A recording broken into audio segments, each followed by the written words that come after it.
Qidalar təkcə yediklərimizdən ibarət deyil. Var vizual qidalar. Yəni baxdıqlarımız, gördüklərimiz, gözlə alınan informasiyalar. Var audial qidalar, eşitdiyimiz sözlər, səslər.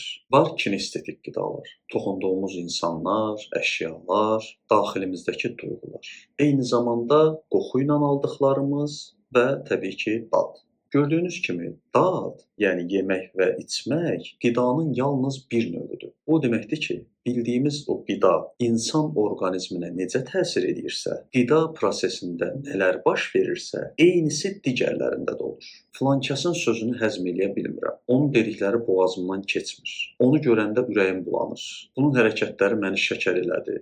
Niyə belə məcazlardan istifadə edirik? Görürsüz bu gerçəklik dilimizə necə hopub. Ona görə də diqqət edin. Gün ərzində kimləri və nələri görürsünüz? Hansı musiqilərə qulaq asırsınız? Kimləri dinləyirsiniz?